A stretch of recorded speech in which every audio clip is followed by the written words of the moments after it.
right in the. So it's the path which, you know, which sees the sea and the land, which you could interpret it as the path that that is combining compassion and wisdom. Or the middle way, as the middle way is free of all extremes of eternalism and nihilism. And that's what we are. That's what we're doing. So first of all, we should be very happy, I think, that we have access to teachings like this and methods which are not so difficult to understand. They're just difficult to do. And they need time and understanding and all this, but at least we have access. Top of it, we're interested. Top of it, we kind of approve that bodhicitta is a good thing, that wanting to benefit all sentient beings is a really good thing. So that is not so, this is not so, how to say? It's not so obvious, and it's not so kind of normal. It's not the norm in our society. You know, sometimes if you talk like this to others, they think you are a bit cuckoo. And I'm also listening to Geshe-ma Kelsang Wangmo, and you know, she talked about precious human rebirth, where there's this example about precious human rebirth, where you actually use it to practice the Dharma, is as rare as I'm sure you all know this example, as the turtle which is blind, a sea turtle which is blind and surfaces like once every 100 years. And on top of the ocean there where she is, there is a golden yolk. I don't know why the yolk is golden, but anyway, there's a golden yolk, and the chance that she pokes her head through it is like, you know, human beings attaining, or beings, probably not just human beings, but all beings attaining a precious human rebirth. So the other day I talked to somebody who said she finds it quite discouraging.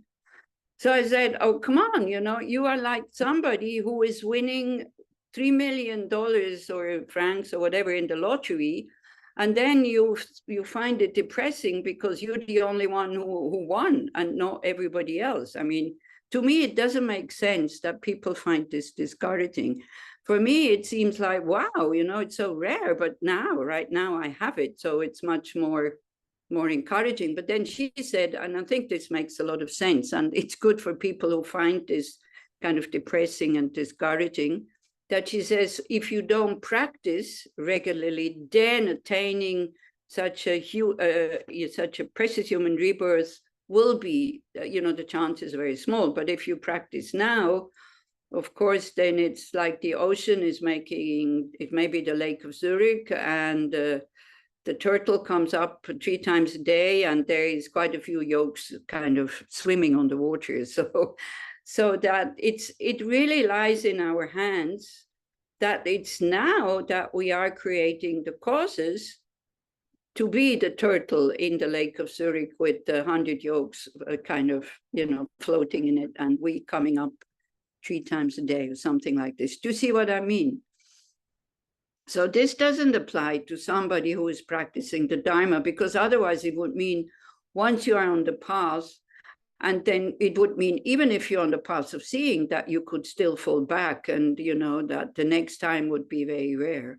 But that wouldn't make sense, would it? I mean, I think it's from the middle of the path of preparation, you're not falling back anymore. Anyway, then you don't have to look for yolks anymore. But I'm not sure. I think it's somewhere there.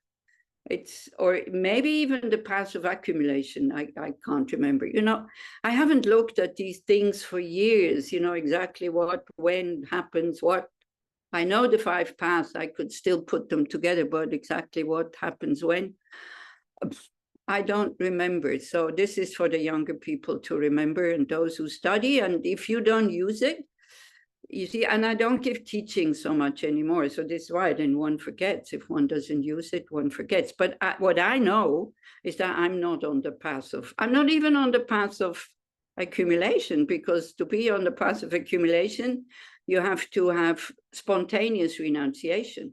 Then you enter the path of accumulation, which I don't. I have like intellectual renunciation, especially when things don't go the way that I want them to go. But It's like, but it's also this, somebody else also said, oh, but this is so discouraging to, I've been practicing for 5 years and I'm not even on the path of accumulation. For me, again, knowing that I'm not on the path of accumulation, I know that I just have to continue and then I will get there. Whereas if I think I am there and I'm not, then I kind of, feel a bit complacent and think, okay, I don't have to work so hard anymore now on the path of accumulation, and then and like that. So you see, each of these teachings, this is why I like Buddhism. Teachings are very personal. The way, what it does to you, whether it discourages you or whether it encourages you, whether it inspires you or whether it puts you totally off. And we cannot expect the way we feel about these teachings, what it does to us, we cannot expect that it does the same thing to others. I think we talked about Buddhism or a spiritual practice is not like science. When I said like science is if you have the exact amount every time you do the experiment in the exact conditions and in the exact whatever the exact components that are there, and the same amount of it, then the experiment comes out pretty much, or it should come out the same. But Buddhism is not like that, even though many people say Buddhism is like science. Buddhism maybe is like, like people who work with the mind and then science, but definitely not with material things. Because same, even for one person, you do one practice at one point, you're very inspired. Next time you do it, you're totally bored. I don't know if it has already happened to you. And then you do it again, and then again you are inspired. And then you think, oh, wow, this is great. I want to do this for the rest of my life. Then you go on retreat with this kind of practice. You can't wait until the retreat is finished. So this is it, it's like it's an experiential vehicle. We have to experience these things.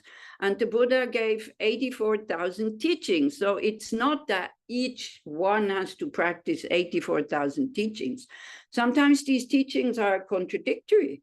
And then you go like, oh, wow, what? I'm following somebody who is really even more confused than me, or is a liar, because at one point he says there is suffering, there is the origin of suffering, even true suffering.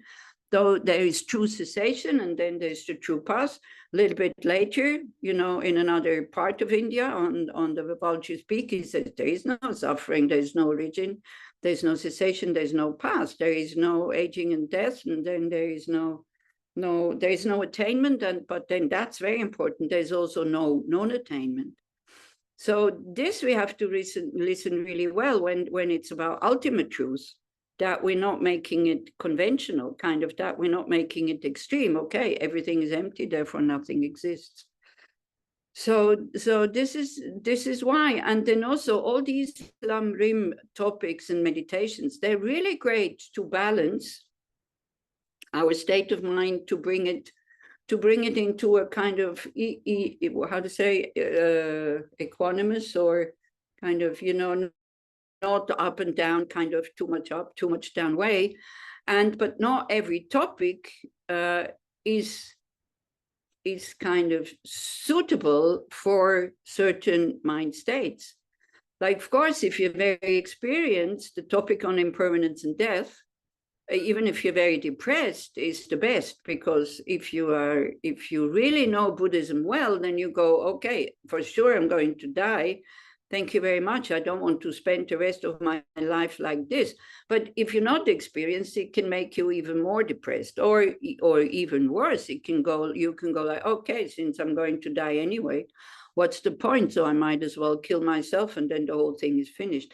So it's, if these topics are not really giving us the result that we want, then we shouldn't really doubt the topic, but we should also start to doubt our own way of understanding it. And then the other big question is, what do I want from my Dharma practice? Do I want to have a better samsara so that I can enjoy better without having any downs, and not being depressed and not being frightened? And that's very often, this is the motivation. Very often the motivation is one of these 8 worldly dharmas. And so we have to be careful. This is why before we start, whatever we do, always check the state of the mind. And then the action can be exactly the same. But motivation is far-reaching, and like bodhicitta, I want to become a Buddha in order to benefit all sentient beings. Then it's really clear. Yeah, and then of course the side effect of that, yes, it could be, and very often it is, you will have a better samsara. But then if the motivation is to have a better samsara, the positive energy that you create stops there. And at the time of death is finished. And you just had a better samsara, it doesn't get you anywhere. So this is why we start, as always, by taking refuge. Now I have to be careful here. This is Tenzin Zopa. We're going to watch him later on. This I don't need anymore. And there we go.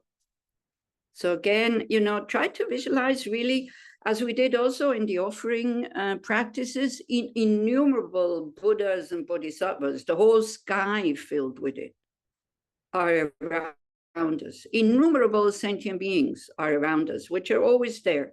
The Buddhas and Arya Bodhisattvas are always there because their mind is all pervading. They have nothing better to do than to kind of wait to assist us and to bless us and to inspire us in our practice.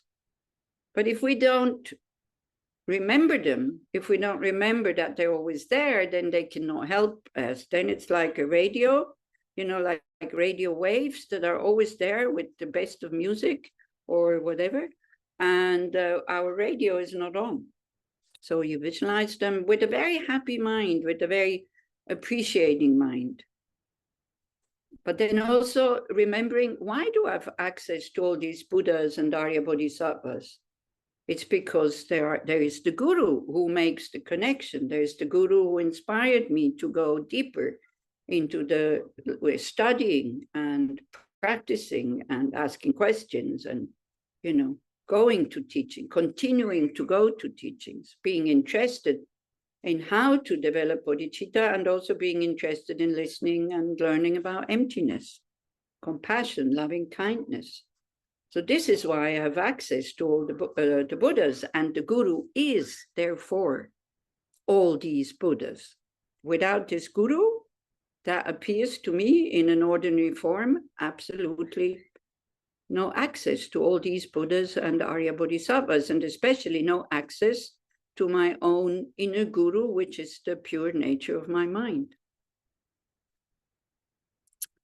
And then also around us all, Mother sentient beings, that we've all had contact with them numberless times, over numberless lifetimes. They've been kind to us. They made it possible for us to survive.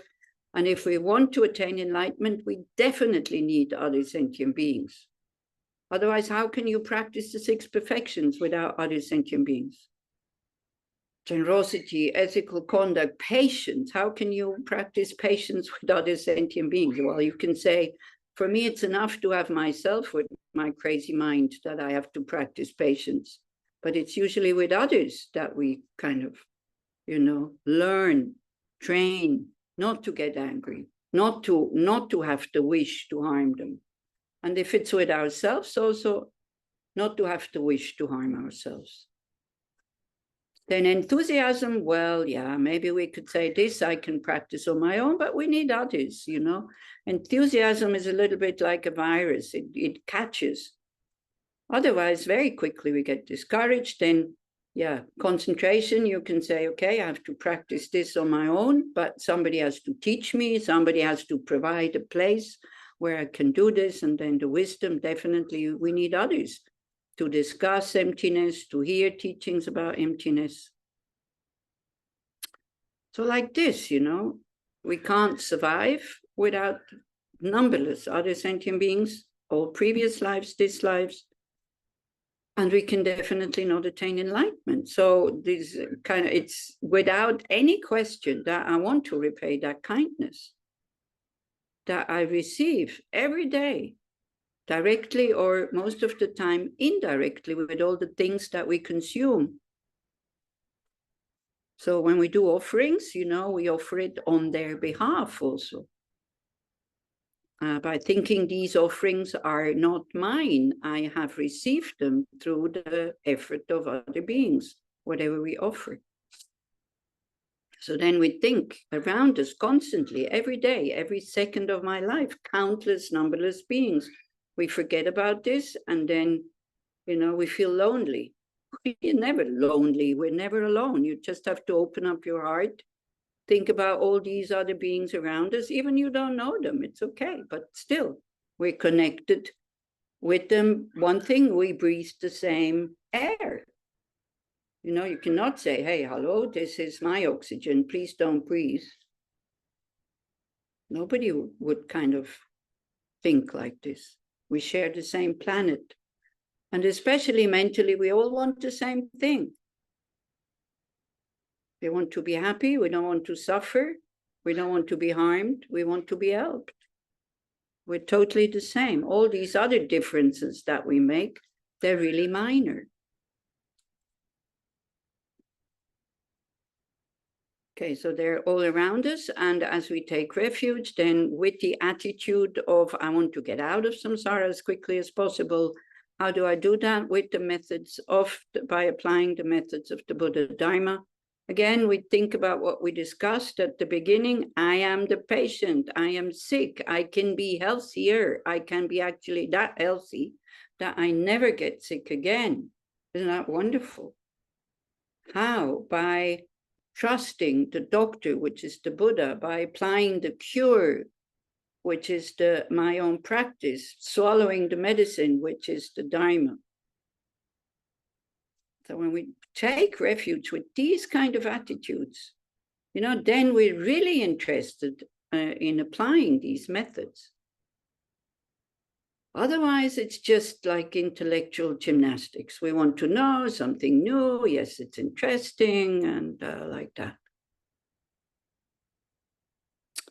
So with this attitude, and then, of course, the attitude of bodhicitta, wanting to become like the Guru, to be able to inspire others, to be able to guide and lead them, we think that for now we're guiding them in taking refuge.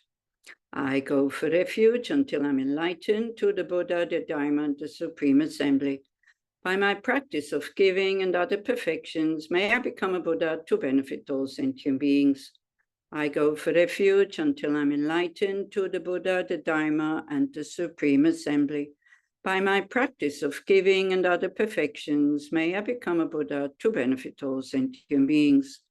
Sangye chudan soki chonam la changcho barido dani kyapsu chi dagi chin soki pesernam gi chola penchi sangye jopasho.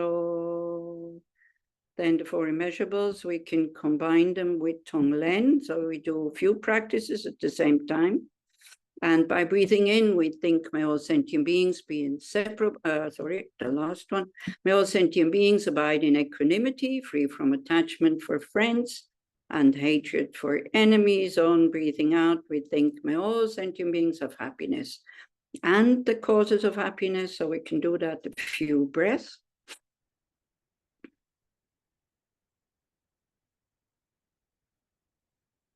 You can think that you're breathing in through your nose. There's the kind of, attachment, aversion, and indifference. You can also think you're breathing in that from all sentient beings who are around you through the pores of your body from all sides. And on breathing out, giving them happiness and the causes of happiness. Again, you can think that you're breathing out light through your nose or through all of your body. If you kind of concentrate on the whole body breathing, then that's quite relaxing. It relaxes tensions in the body. So again, it does something at the same time as doing Tonglen and breathing meditation. It really opens you up if you think that you're kind of giving out light through all the pores of your body. And if you're thinking that, you know, breathing in attachment, aversion, and indifference from all sentient beings, this is too dangerous. You think you breathe it in all the way to your Buddha nature, where it gets filtered.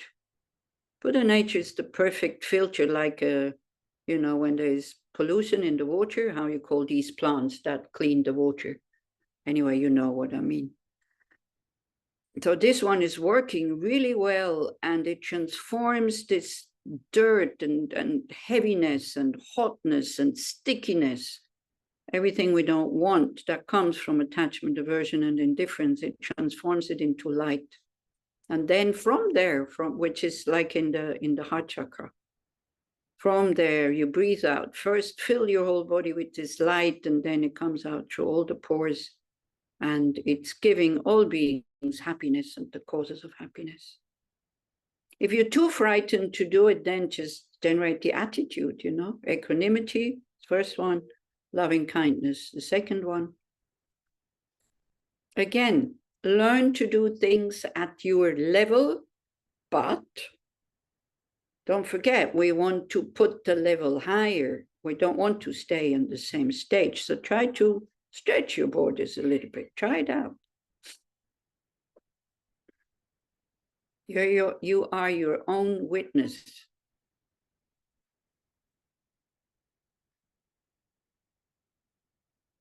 The next one, may all sentient beings be free from suffering and the causes of suffering on breathing in.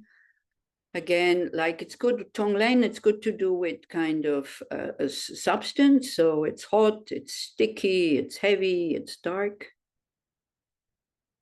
And when you breathe out, may all sentient beings be inseparable from the happiness that is free from suffering.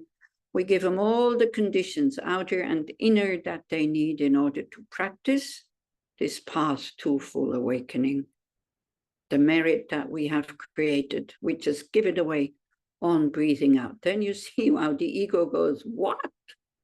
I'm working so hard. Now I have to give it to others. Yes, we train in bodhicitta, putting the happiness of others before our own.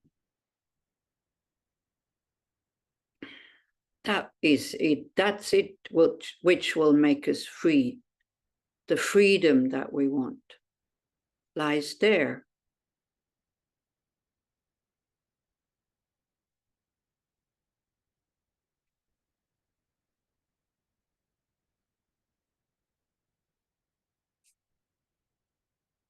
Then, as we did last time, if possible, to generate these attitudes. I'm not going to say anything. I am just making a small break, small gap between each of these 7 limbs.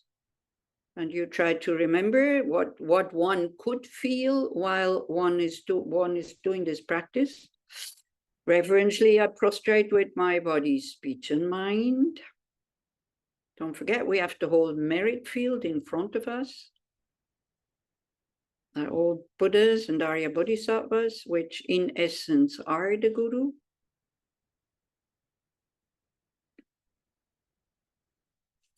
I present clouds of every type of offering, actual and imagined.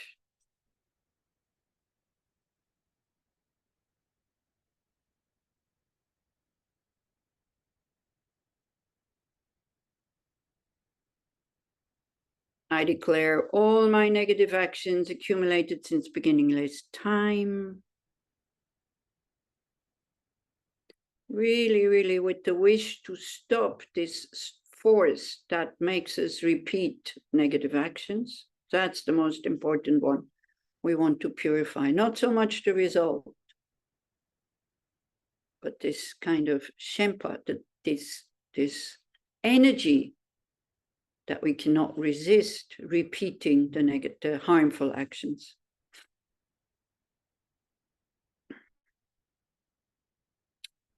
And rejoice in the merit of all holy and ordinary beings.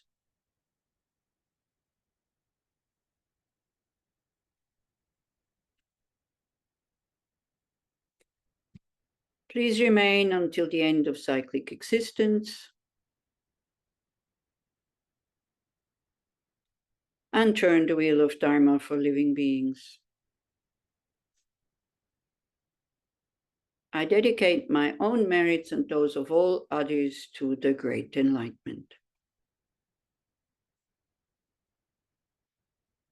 And then I know we didn't do last time, but this is also, we offer the whole universe, but as a pure land. So we start to, strengthen our trust that there is such a mental state that one could call pure land, where there's no more suffering. This ground anointed with perfumes, strewn with flowers, adorned with Mount Meru, 4 continents, the sun and the moon. I imagine this as a Buddha field and offer it. May all living beings enjoy this pure land. Nidam Guru Ranna Mandalakam Niryatayami. Okay, so basically this is a very good way to then start every other practice that you're doing. It's not very long, but it makes then if you practice shamatha or mindfulness, or you do your altar or whatever, it makes it much more powerful. So it's not very long, but it covers a lot and creates a lot of merit. And we want to attain enlightenment really quickly. Of course, deep down for ourselves, or me for myself, but then not quite trained yet for the benefit of all sentient beings. Yeah, so this hasn't changed it. It's still, for me, I'm when I say these things, okay, I'm always talking about myself. For me, instinctively, it's still me first. Okay, so this is how it is, but it's okay. I recognize it, I see it, I keep practicing so that it changes.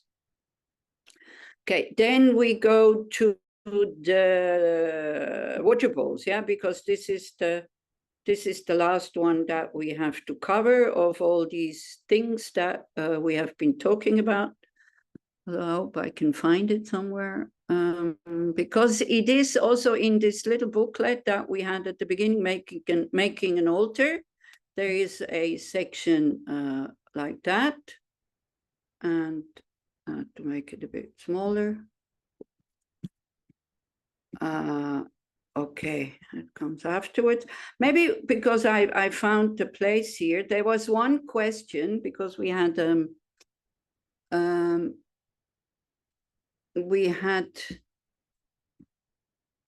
the altar before, and one question was, which the questions are here. There we go. So because it's in that commentary also, it was which was about water bowls somewhere. Oh, is it a problem if you sometimes use things like butter lamp for water or water bowl for candle, all in the context of altar, not mixing with everyday use? Okay, so the answer here is, there was this renounced hermit, which, okay, here it is, there. If you do not have many water bowls, it does not matter. The ascetic meditators use their own wood food bowl. I think it was Che Druk Kangpa, a lineage Lama of Lam Rim, the guru of Purchuk Jamgon Rinpoche, and who is regarded as an embodiment of Maitreya Buddha, who lived an ascetic life practicing in a cave. He did not own texts and the necessary robes, the Turgu and the Dingwa, nor did he keep many material possessions. When he ate, he took his bowl from the altar and ate his food from that. Then he cleaned it well and filled it with water and offered it to the altar. For those living ascetic lives, not keeping many possessions has a great purpose. If one is not living a strictly ascetic life, one should use one's possessions to accumulate as much merit as possible. Then one is taking the essence from that which is essence-less. Okay, so it's okay to change it. And even, as you can see, even here, it's okay to have to eat or drink out of the same bowls. But I think none of us is an ascetic, is it? So, or are you? Maybe you are, I don't know. And you only have like 1 cup at home. So then to use it for your tea and for the offering on the altar, of course, that's okay. But if you can have like special bowls, like 7 or 8, I think that's quite good then. And also special pouring jug and special clothes to then a cloth to clean them, I think that would be very good, because then it becomes really special. But if it's not possible otherwise, or if you're traveling like me all the time, this is, I used to travel with the offering bowls and all that, but then I would also stay longer in one place. Now, also this week is like 2 days here, 3 days here. At the moment, I'm in Bern. So it's like, it's just too much to schlep around. But if one wants, one could, you have your drinking cup, that is your own cup, which is good to take along, especially if you go to a center where they use plastic cups, which is really not a good thing. If you go to that center, it's a good thing to bring your own cup if you want to have tea, or anyway, it's good to bring your own cup, then they don't have to wash it, by the way. So, and you want to make an offering in the morning, you clean the cup properly and you fill water and you offer it to the 3 jewels, all the stupa statues and so on, as it says in the extensive offering. That would be okay. Don't worry so much about these things. Okay, is that okay for that question? I think it was more when when you don't have them in the same order all the time, and then at one point where you put the candle now is in the front and it's water, or like this. I think that's totally okay. On one hand, it's also, Buddhism is always yes, but yes, but if you want to, with your altar offering, practice mindfulness, then it's really good to have it in the same order. And especially if you have bowls that are made of metal and you put one of these kind of candles, these tea lights into it, sometimes they get really hot. And then if you have a nice cloth below, they burn the cloth because the bowl gets so hot, because the wax gets so hot, especially if there's these thick ones, which kind of burn 8 hours. So then it's good if you have a bowl and you put the candle in it, these tea lights, to fill it to the top with rice. And then it just burns the rice, and then it smells like popcorn. And then oh, it's time to kind of put the candle out. It all happened. So, I'm not just talking nonsense here. This is out of experience, that it really starts to smell like popcorn and the rice is all brown. Then you see what it would have done to your nice cloth if you put just the candles like that. Actually, the question arose because because I have had this situation that I bought a butter lamp, but they, as I'm a beginner with everything, they said it was an incense Holder. Something for incense. So Okay. I used butter lamp for incense, for this cone incense for some time, and that's okay. but I use it for a broader question because it's like interchanging things sometimes. Yeah. Is that okay, Natalia? That if you want to interchange them, that's fine. Okay, thank you. Yeah, this is okay. As we remember, of course, there's all these rules, and somebody comes and says, oh, no, it's like this. Then somebody else comes and says, no, it's like that. And it's like, especially at the beginner, people, more experienced people want to be helpful, and then sometimes they explain something that they didn't understand, or they understood it or got it explained by somebody else, and then we start new lineages. It's very complicated, so don't get too hung up on these things. Okay.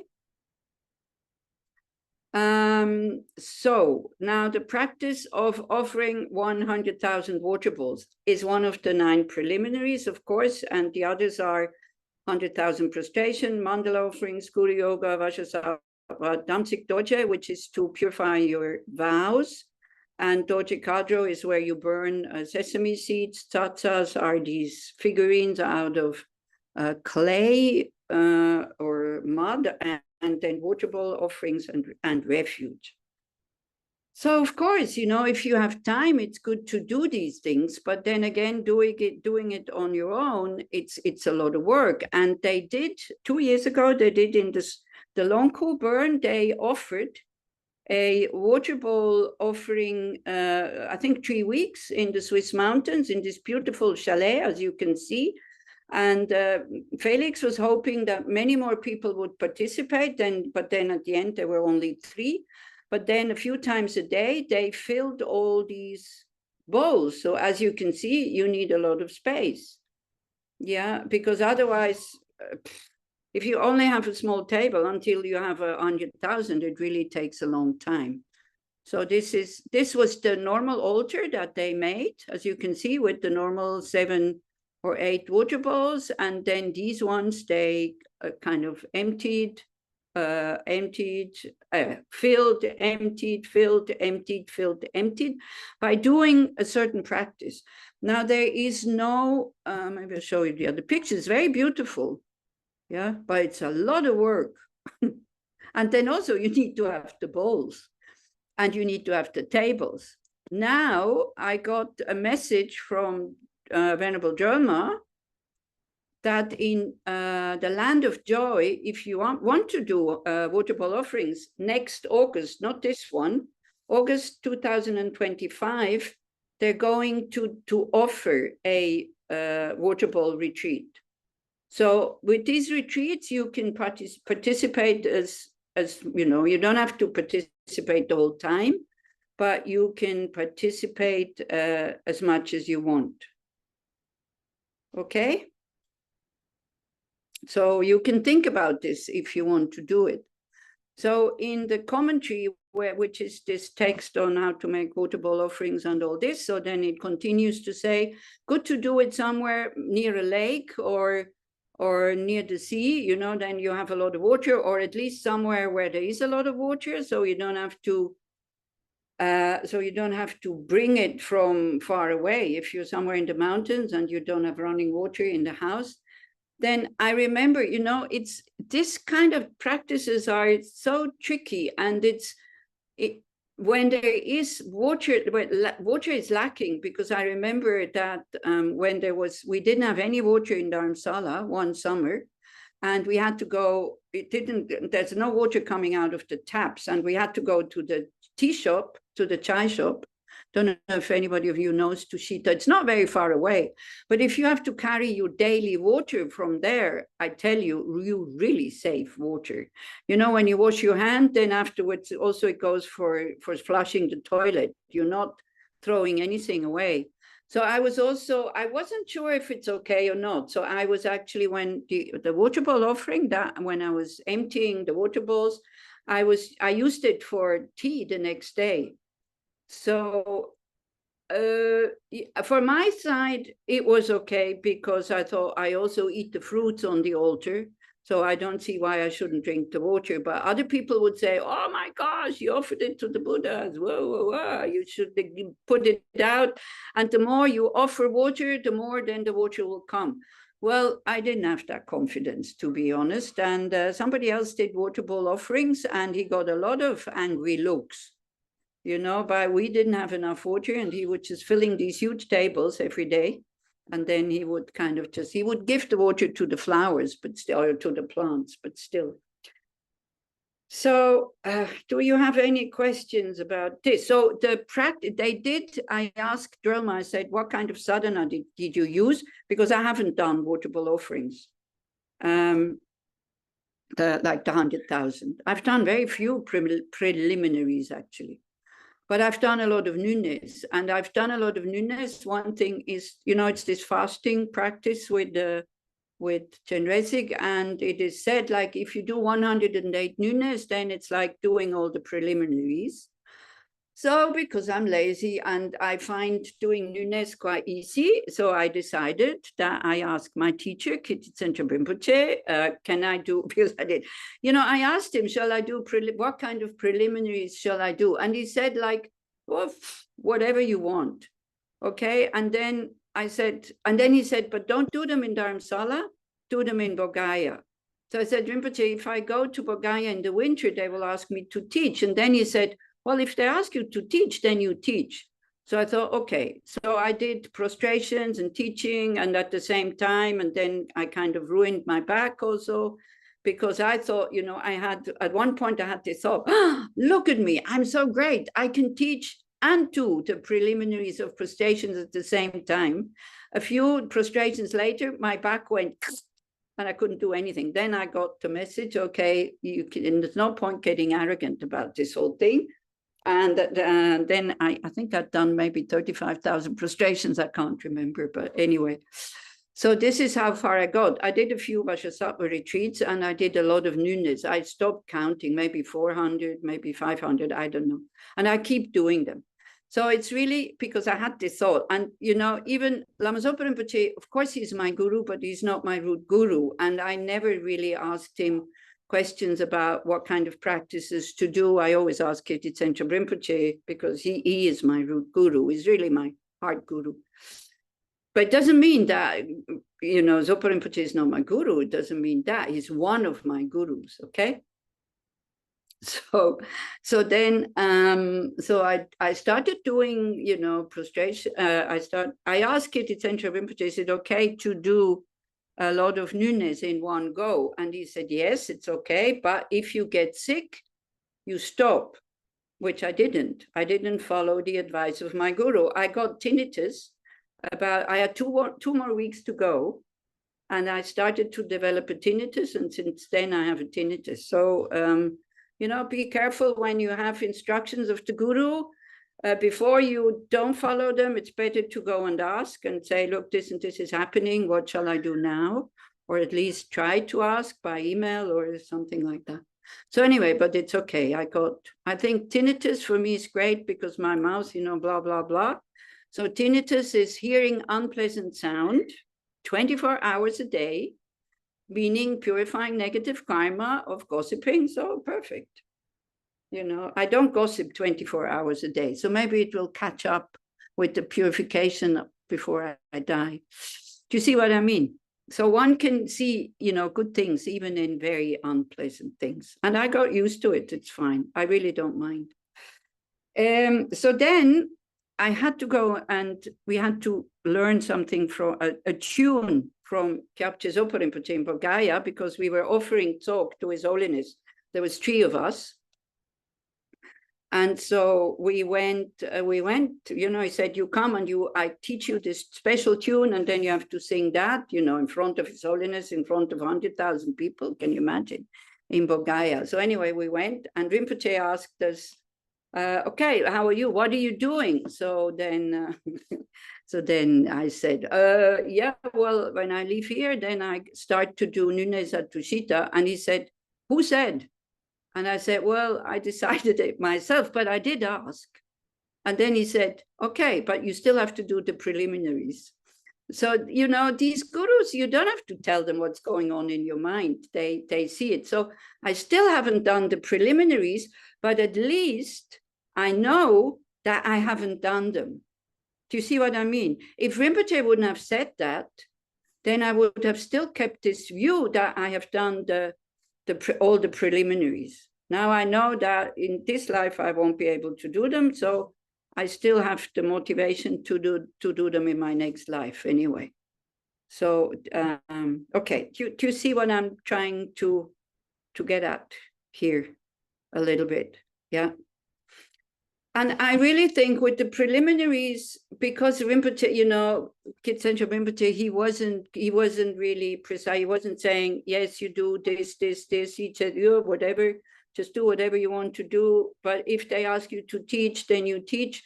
So I thought, yeah, okay, it's okay if I don't really do them. And I never asked Lama Zopa Rinpoche, because then I would have been, you know, I would have been in a conflict. So that also, when you ask big questions like this, then it's really good to ask one Lama and not to go and find a Lama that gives you the answer that you want. Yeah, so because that is just creating more confusion in your mind. So it's not worthwhile. So if you trust a Lama and you feel very connected to him or her even, you know, again, but please don't ask me, because one thing, I'm not a Lama. Second, I am no clairvoyant. I don't know what's good for you. The first question that I would ask you would be, well, what do you want to do? And what are your possibilities to do something? You know, when that's always the first thing that I have when people come and ask me, what kind of practice shall I do? Well, how should I know? I don't know. I don't know their life. I don't know how much time they have. I don't know where they stand with their spiritual practice. I'm definitely not clairvoyant. So I don't know. Yeah. So do we need to go more into water bowls here, or, you know, I mean, if somebody really is, yeah, I wanted to say that there is no specific sadhana, but also what it says in the, you know, in that little booklet where it says making an altar and making offerings. It says you can do Garden Lhagsam. Are you familiar with this practice? Also very beautiful practice, very, very complete. It's a Lama Tsongkhapa kind of practice. So you can do like this, and when you start a session, you do these verses here, like you go for refuge, and then you like usual starting kind of thing. Then you purify the environment, and then you make offerings.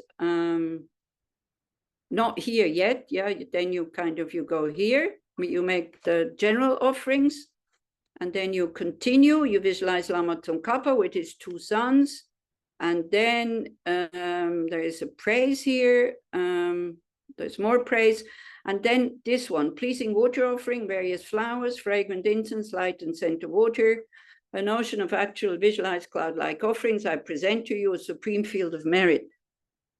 So then you stop here and you start filling the bowls. And of course, you fill the bowls with the multiplying mantra and the power of truth. You know these two verses. You can find them in any prayer book or practice book.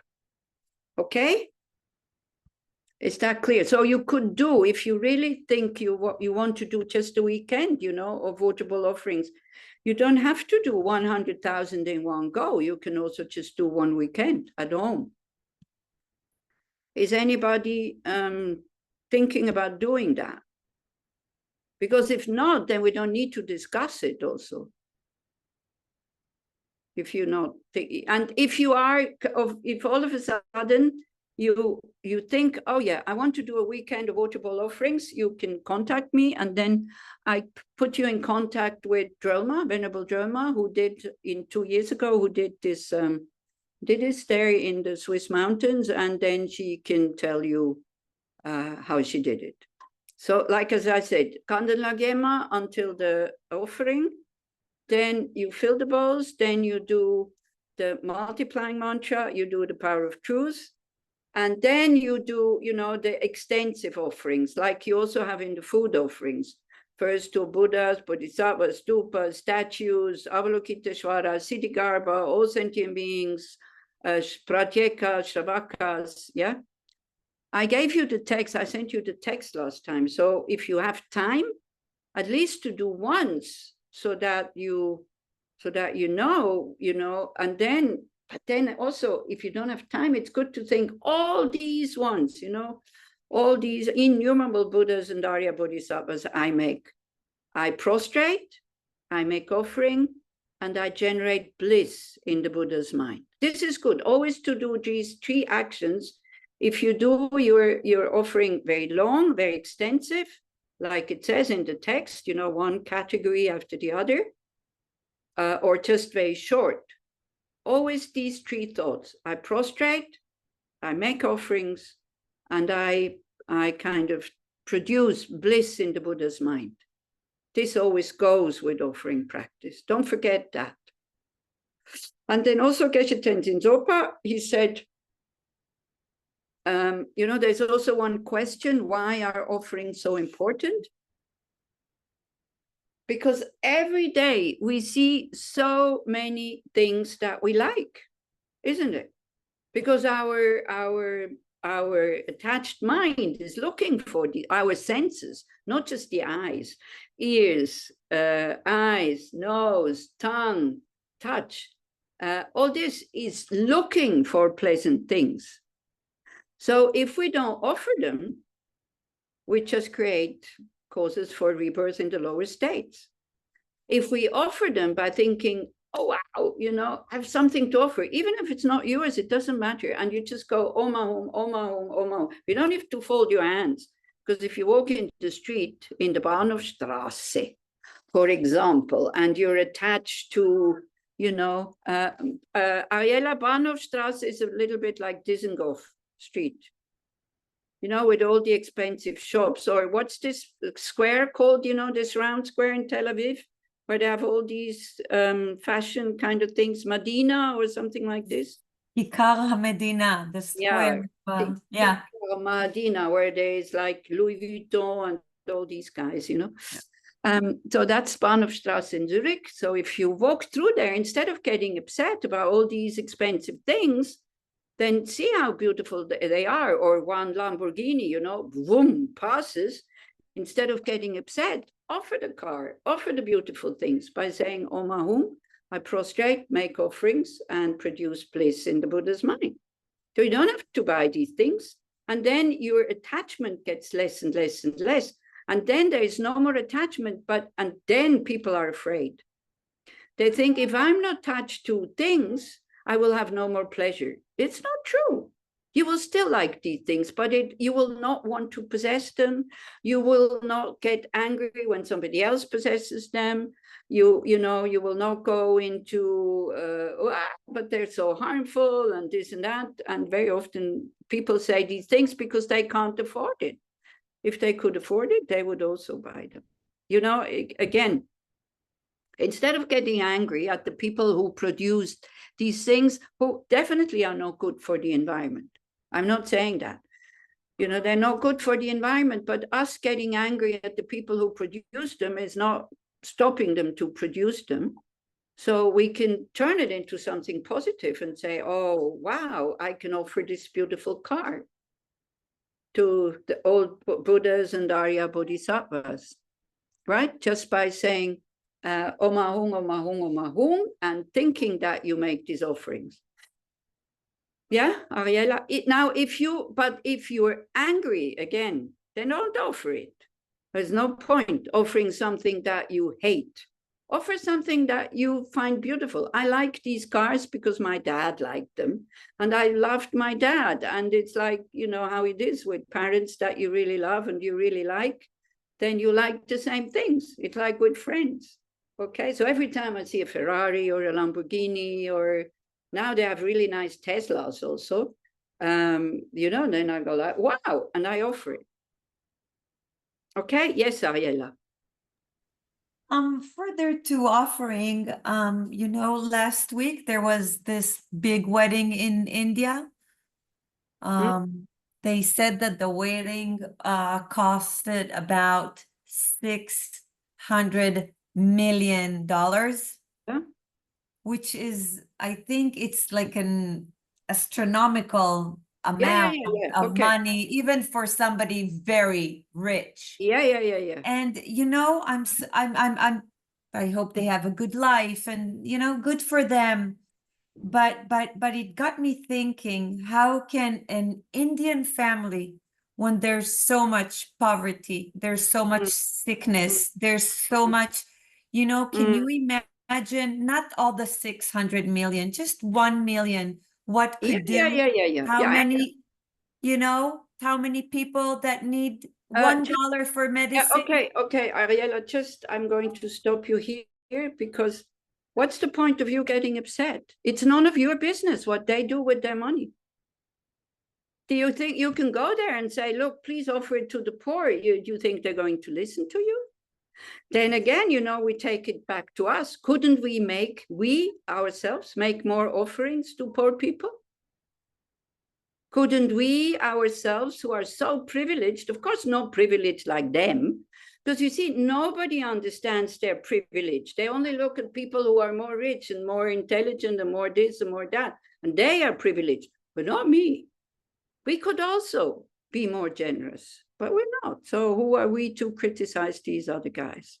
And then if you see these beautiful things, then, oh, you think, well, great, you know, I offer it to all the Buddhas. It doesn't take it away from the poor, because they're not going to get it anyway. But it creates merit for you to become enlightened. quickly, and then you can inspire these rich guys. You see, if it wouldn't be for these very rich people, we wouldn't have these beautiful centers like Tushita, like Root Institute in Bulgaria, like the monasteries and all that. We wouldn't have, if they would have to build a center with my donations, whoa, it wouldn't even be a tent. So again, you know, it's this one thing when we criticize these people, it's good to take our own nose, as we say in German, and to use these teachings as a mirror and to say, okay, what do I do with my, do I share, you know, do I give $1 a day, put it in a box, and then at the end of the month or at the end of the year, give it to somebody who really needs it? Maybe yes, maybe no, I don't know. You know, does this make sense? I'm not saying we should do that. I'm not, you see, the good thing about these offerings is, if you don't want to buy them, don't buy them. Just offer it on behalf of these other people that bought them. Be happy that you have something to offer, that your eyes saw something beautiful.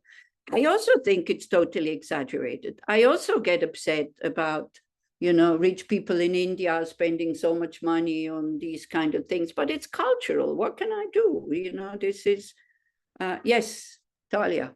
Yes, I was a bit nosy too, and so I saw that wedding report, and but what surprised me, because I was very curious about how the groom and how the bride looked like, so they have a picture of a couple, but it definitely didn't look like someone very wealthy. So then I was reading more detail, the text. It says actually the parents on the same day hold group weddings for people who are underprivileged at the same time. And that makes you feel a bit better. And also the food, the leftover food usually gets distributed also, you know, and especially, I don't know whether they're Hindu or Sikh. So especially if they're Sikhs, the Sikhs are very, very generous in India. They're also very rich. Why? Because they're very generous. So you see, it goes together. So this one, okay. So much for the offering. I think, and then again, you know, it's again all about attitude. Because if you go to to Lama Chöpa or to Tsog in Dharamsala, okay, there's mountains, but really mountains. I mean, 3 people high, you know, how many are 1.5? So 3, like 4 meters high sometimes. Have you ever seen it on these when His Holiness teaches? You know, the talk that gets distributed. You've never seen these real mountains of, like, it wouldn't fit in this room where I am. But it's all cheap cookies. Okay, so for the Tibetans, it's important a lot. For us Westerners, what we offer, I think, is important, good quality. Healthy, good quality. I told you the story about Cherok Lama who offered Coca-Cola on the altar, and the Western students were really shocked that he offered Coca-Cola to the Buddha. I say, well, he offers what he likes. He is a kid. He was maybe 5, 6 years old. And he didn't drink that bottle, and he put it on the altar because he wanted to offer the Buddha. So who are we to judge? You know, again, this kind of thing. If you offer something, it should, I think if you do offerings, then you can have the result immediately. That's a good thing about generosity. If you give voluntarily and you give what you like, and you have the confidence, because the Buddha's mind is all pervading, it receives the offering, they receive the offering, it creates happiness. You're very happy. Yeah, so you get an immediate result of what we actually want from our Dharma practice. We want that it creates happiness. And it's so simple, you know, it's so simple to make these offerings, that whatever beautiful we see, hear, touch, smell, whatever, Om Ahum, Om Ahum, Om Ahum, I prostrate, make offerings, and produce bliss in the Buddha's minds. How much easier, how much more easy do you want to have it? Yes, what's your name? Michael. Michael. Hey, do you hear me? Yes. Okay. I think I was the one initially asking the question, and I just want to make sure that I totally understand what you said. Mm. Initially, you said that all our senses are kind of searching for those pleasures, right? Constantly.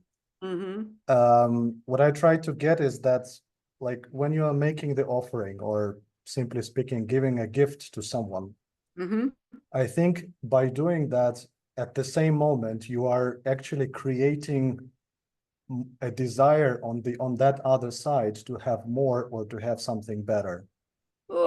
So not if you give a gift to me,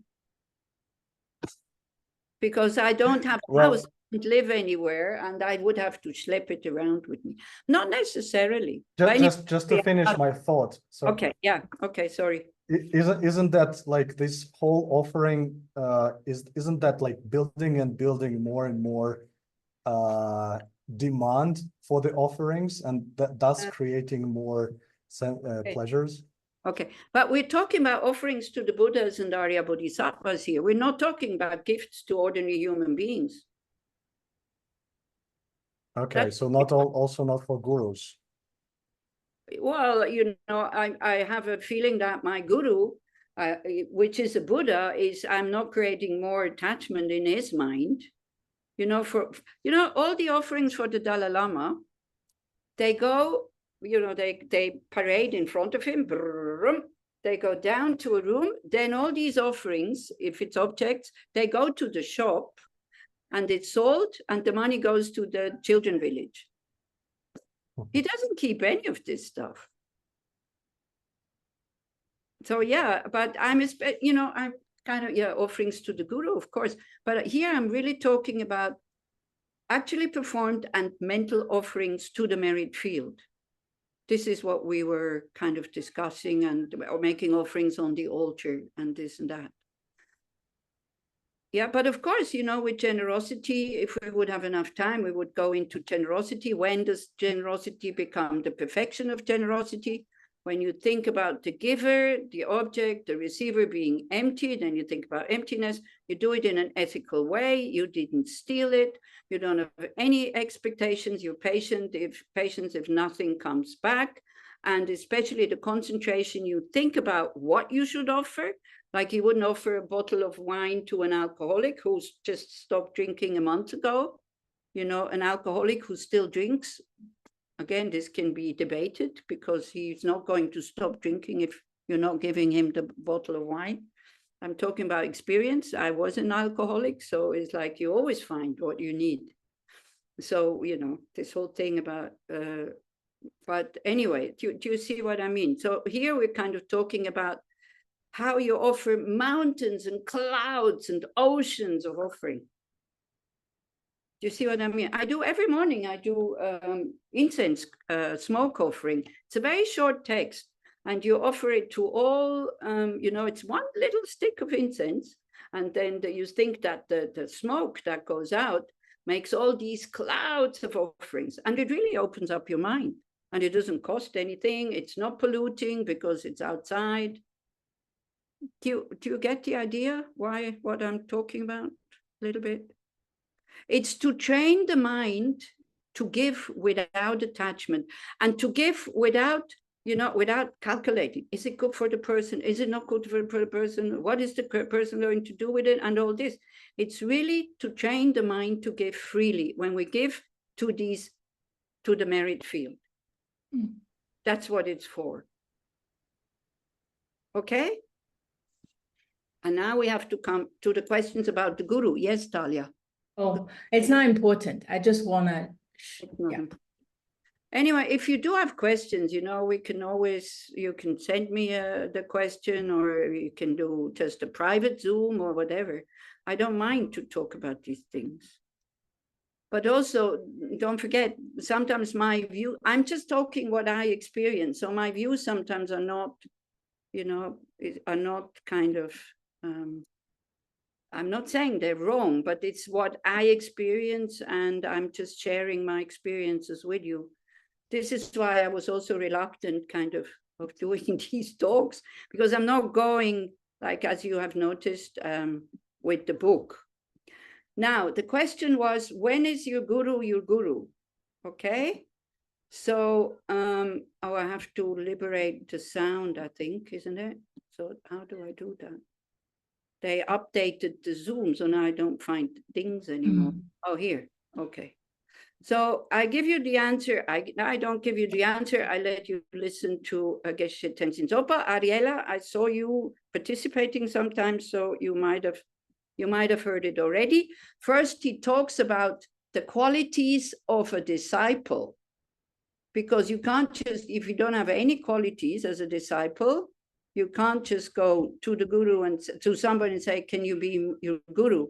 And just briefly, the 5 qualities of a disciple is to be honest, not to put on a show, not attached to your own group, and then being hostile to other groups. So you're not going into fights with other groups.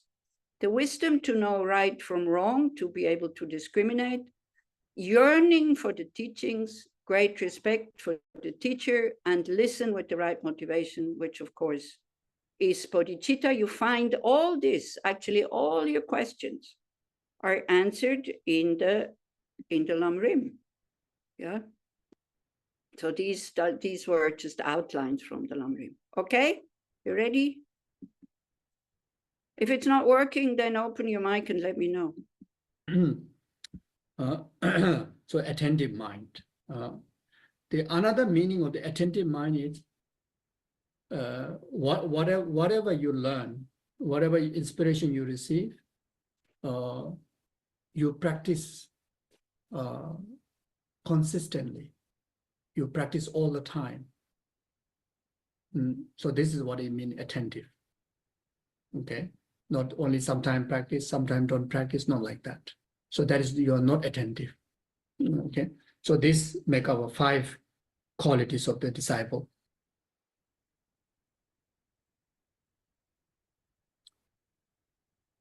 That being so, we can categorize this into 4: strong interest in the Dharma,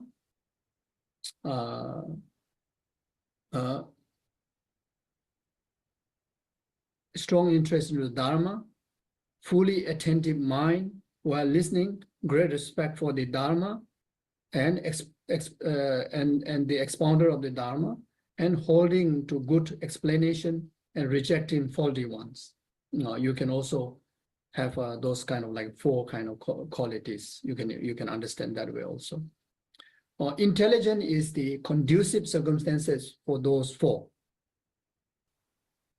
So from that perspective, then intelligent is the conducive circumstances for those 4.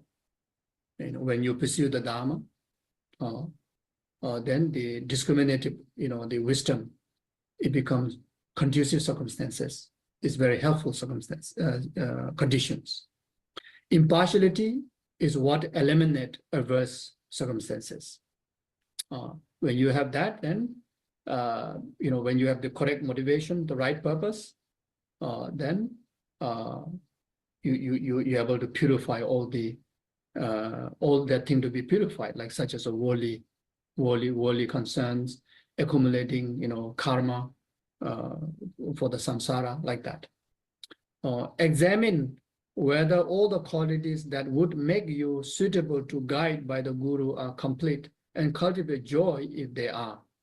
This we have to think ourselves, do I have all this quality or not? If you think that you have, you should rejoice. You should feel, wow, I'm so lucky, so wonderful, then you continue to develop even more intense. If not, then whatever is not there, qualities, you should add. If they are not complete, then strive to create the causes for this completion before your life is over. This precious human life is just very much like a once achieved. You have all the opportunity to even actualize Buddhahood by relying on the qualified guru. You see, and you have made the complete Dharma. Even the 1,000 fortunate Buddhas come to turn the wheel of Dharma. Not all the Buddhas, give complete Dharma. There's certain time have a sutra, no tantra. Certain time have a tantra, there's no sutra, like that. So this period of time, our lifetime, we have access to qualified Maya and Guru. we have intact, conducive conditions from our side, the freedoms, endowments, then we also meet the complete Dharma, So therefore, these qualities of the qualified student is must actualize, before we, before we live this precious human condition. In other lifetime, really, most of the other lifetime, we may have one, we may not have other one. It's so difficult to have a complete inner outer conducive condition like what we have this life. So that's why I say before your life is over, must strive it. Or the way to rely now.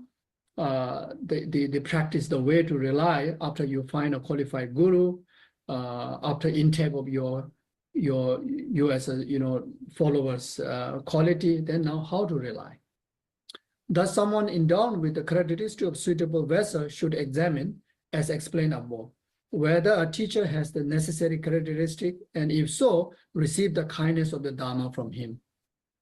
You see. Now, receive the kindness of Dharma from him. After you found that yourself is qualified student, you also found qualified teacher. Now you strive for the Dharma kindness, the kindness of the Dharma. So now this meaning, then the way you receive the Dharma teaching should be different way, not like in the past, as a still searching for the right guru, and searching for the right path,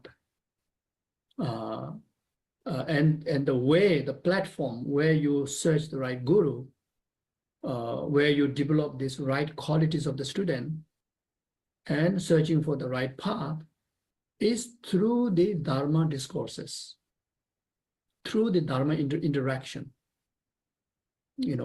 like through the Dharma lectures, attending Dharma courses, Dharma events, especially listening to the commentaries, teaching, maybe day after day, week after week, year after year, even may take until you come to a certainty of the 5 qualities or the 3 qualities that Ayadeva emphasized to have for us, and the 10, if not 5, if not 3 qualities that Maitreya stated for the teacher.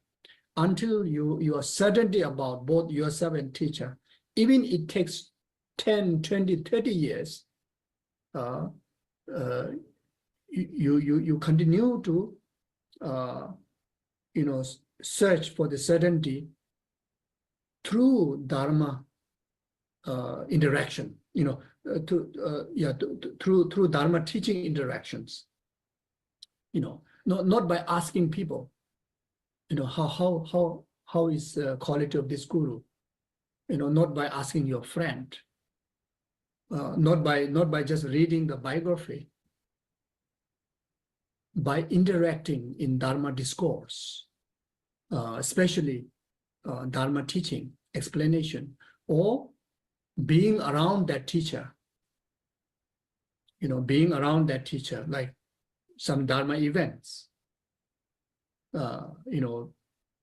It could be a Dharma journey, maybe maybe like this day you can say pilgrimage, spend time with that particular teacher, during the pilgrimage time. There you can observe that particular person, possibility of your future guru. You observe his knowledge or her knowledge, his or her characters, his or her day-to-day behaviors, etc., etc. And more than that is attending the Dharma lectures. You see, so now once your certainty about this true quality, then you establish guru-disciple relationship. Way to do that?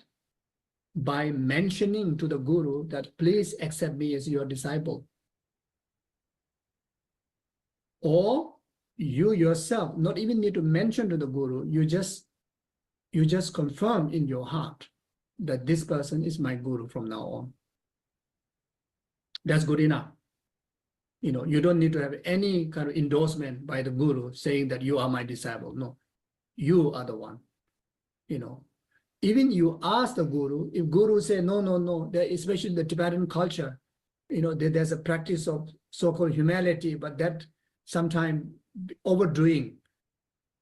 You know, you say, can you be my guru? He said, no, how can I be your guru? You know, I'm nobody. You know, you may get this reply, you know, or you may not hear anything, acceptance, you know, and this is what we encounter with the Tibetan masters, you see, and you always push you to someone. They say, you know, there's a guru there, you should go for this one, you know, but it's, you know, you see, so therefore, you have to also understand the nature of that individual.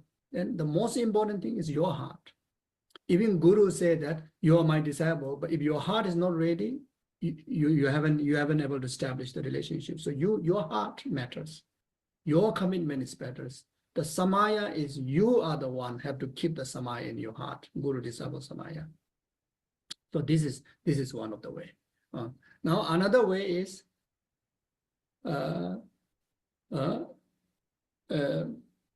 by receiving vows, you know, like such as refuge vows, lay vows, 5 lay vows, you know, even a Mayana precepts. But it's not necessarily whenever you receive refuge vow, whenever you receive lay vows, whenever you receive Mayana precepts, not necessarily that will tie as this two person as a guru disciple. This is not necessary. But if you already intended, motivated that you want to establish a guru disciple relationship with that particular person, in that intention, and if you take a refuge, if you take Buddhist lay vows, if you take even an 8 minor precept, that's the way how you tie the knot, guru disciple relationship. Now the other way is to receive oral transmission. Again, the similar way, not necessarily whenever you receive oral transmission, not necessarily able to establish guru-disciple relationship. Just receiving commentary, not necessarily establish guru-disciple relationship. You see, just receiving instruction, not necessarily establish guru-disciple relationship. But with the heart, with the motivation of want to regard that person as your guru and to tie the knot, then receive even one commentary or one word of the Dharma, receive oral transmission of one letter of the Dharma, even syllable or even just receive one single word of instruction, yes and no. This will create auspiciousness to tie the knot of guru disciple. So very much depend on you, your heart, you know, like that.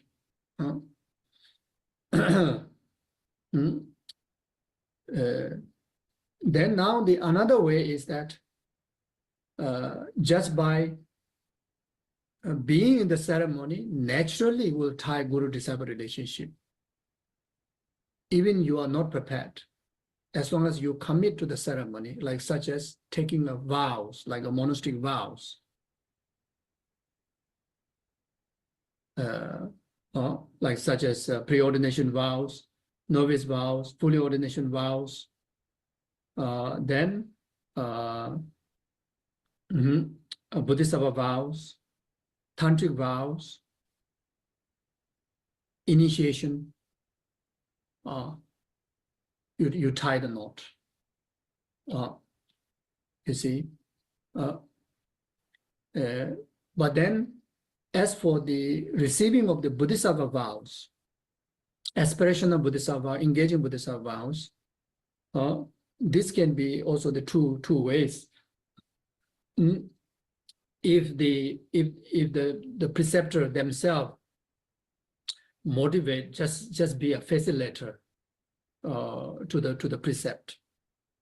And from the student side also, you know, just for that ceremonial purpose only, then you receive Buddhist vow, then that doesn't tie the guru-disciple relationship. But then again, if you intended, you know, to regard as a guru, then when you receive Buddhist vow, even an aspiration of Buddhist vow, that tie the knot of guru-disciple relationship. Then if you receive Bodhisattva vow through the initiation, then that naturally tie the guru-disciple relationship. You know, because during high Sukhitandri initiation, you receive Bodhisattva vow. So just receiving that, then even you don't have motivation, that tie the guru-disciple knots. You know, so there are a few differences like that. Then so then there's another way is that, which is very rare. The guru through clairvoyance or through you know, through certain kind of sign that which establish as a valid to the guru, then noticing the ripened disciples, you know, then finger pointing, oh, you know, you're my disciple. You know, I take you as my disciple, you know. So this is very rare, but it happens, very rare. So guru choose, you are not ready. You never have intention, but then guru says, you know, you follow me, you know, you follow me as a disciple, you know, that also, so that is very rare, but it's possible like that, you know. Okay, so I'll close this. So you see, again, it's not black and white, is it? Like he says it has to come from your heart, but then also it says you take an initiation. And so I really think it really has to come from your heart, that you are, you know, that you think, okay, this is my guru. And then it comes your guru. What I wanted to say, because with some of you, we take precepts, full moon and new moon, but we're taking them together. I'm not giving them to you. A teacher gives you vows when the teacher speaks, and then you repeat. When we take precepts, we talk together. So it's not the same thing. We just also, you know, each teacher should have a permission from his guru to give refuge and to give the 8 Mahayana precepts or to give vows. I never asked, so maybe I would have gotten I don't know, maybe I would have gotten the permission, but I never wanted to ask, because, you know, I'd rather do this in maybe 100,000 lifetimes, something like that. I'd rather have, you know, we're just friends and have a normal relationship, and then good like that. I feel more comfortable because then it's more natural anyway. And what did I want to say? Also, when he says, you know, if you want, it's good to get to know the guru. So volunteer in the centers, cook for the guru when he comes, or, you know, offer a room to the guru when he comes. Then you get to know them really well, and it's really nice. But some, especially Swiss people, they're so shy. Oh, I can't cook, or oh no, my house is not nice enough, and this, that. They don't care. You know, as long as it's clean, it's just us disciples again, who is such a big fuss and wow, and this, that. And then nobody has the confidence to think that, oh yeah, I would like to have these Rinpoches or gurus live with me in my house. It's a shame, actually, you know. Okay, is that okay for when is a guru becoming a guru? It's very clear. Anyway, this whole set of teachings, it's, as I said, it's 10 teachings. Each one is 2 hours. There's a lot about guru devotion, and there's a lot about preparatory practices to start your session, like, you know, the 7 limbs and so on. Okay, very nice, really nice teaching. And also what I can share with you, I put it in the chat. is I found in, you know, there's the Rinpoche gave these teachings, living on the path or something like that. What is it called? Or the lamp of the path? What is it? Living in the path, something like that. Yeah, living in the path. Yeah. Yeah. Lama Zopa. Okay, thank you. And I wasn't there. But I have access, of course, to the teaching. So I pulled out these things about offerings, and I found them they have a lot of explanation. They're not very long to read, but it's really good for you if you are interested in making offerings properly. Then it's good if you read them. So okay, so these are these two texts that I found in this series of, you know, they have videos and they have transcripts and so like that. Okay, then wait, I'm looking at the questions. If the guru is far away, my guru is very far away because he has not been recognized. Actually, he died in 2006 and he has not been found. But he's still there, so don't worry, you know, I mean, sometimes it's even, and also people with Lama Zopa Rinpoche students say they find it easier to relate to him because now we have more confidence that he is the Dharmakaya, you know, so then when he appears as an ordinary being. So you can still make offerings, you can still help his project. So a very good way is to volunteer in the centers where the Dharma is being offered, the Dharma is being made available for people. That's the best thing, whether it be, you know, kind of Zoom or physically at the center. And by the way, Ling Rinpoche is going to be present in the center in Bern on the 9th of August, just one evening. So that's really great. So Lars is here. So I have 4 more minutes. Hello, Lars. And Venerable, please take your time. okay. Make sure that we can stop gracefully No. and as needed. We have lots of time. I think we can finish on time. So you know what it says, how is the best way to serve the guru is by making physical offerings. That's the lowest, but it's a good thing if the guru is there.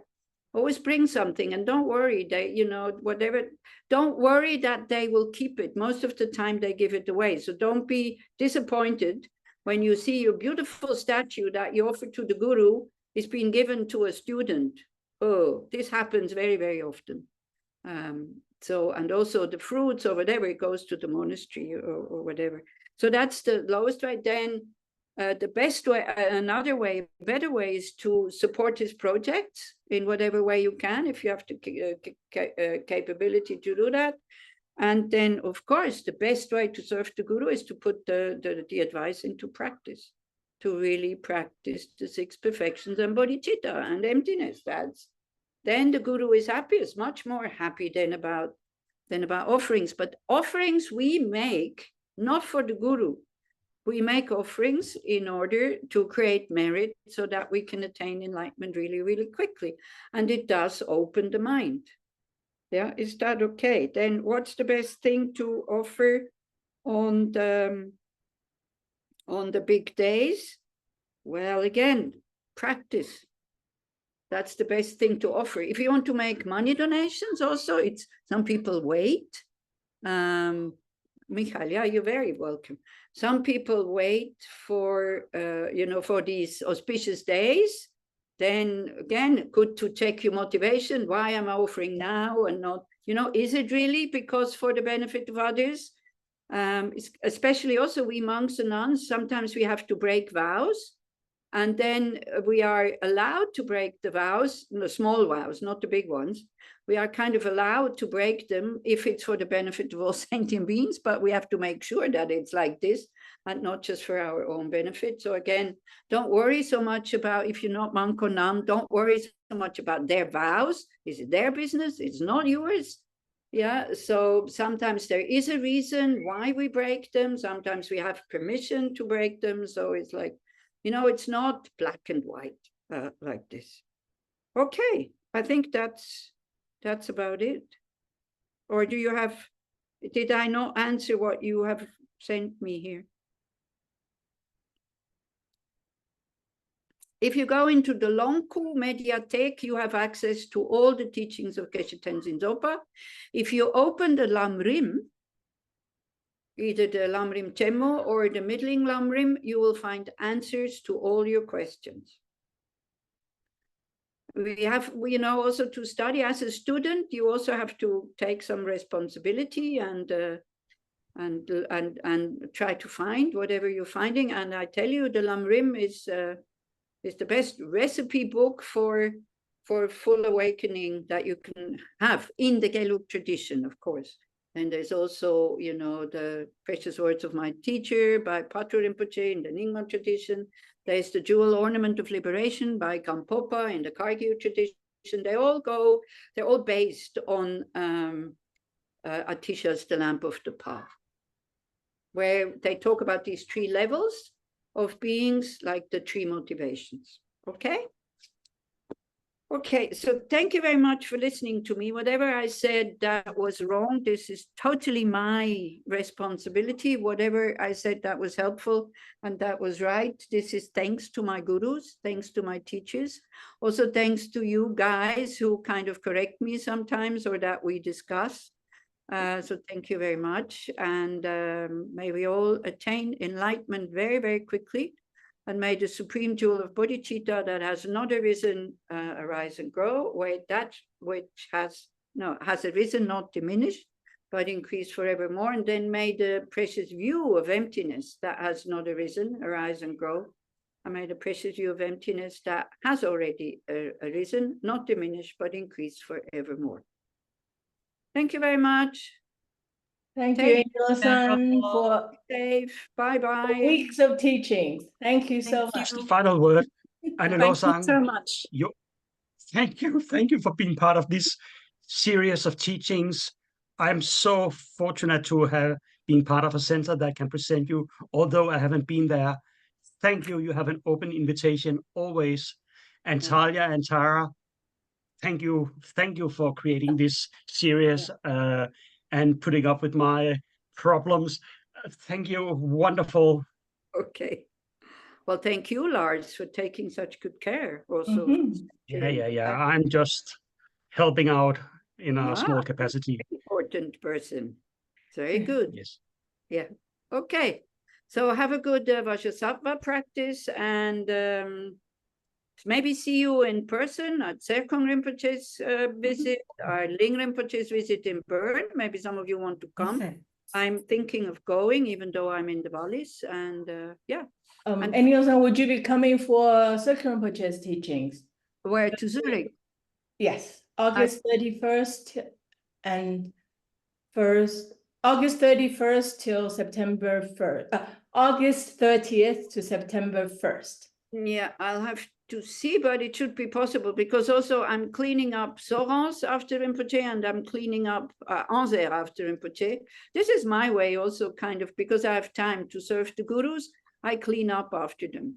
You know, I wash the sheets and and all these kind of things. I clean the house.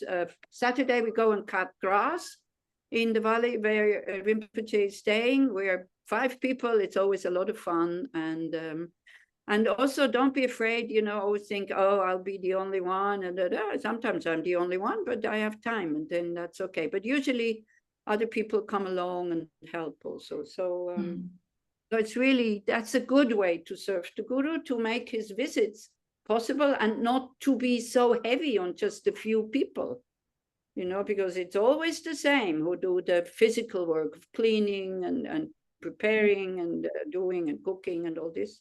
So the more people participate, the more fun also, and the less work, and the more merit.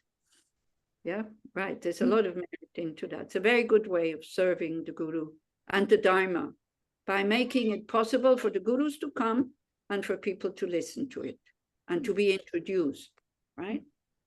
Okay, bye. Thank you.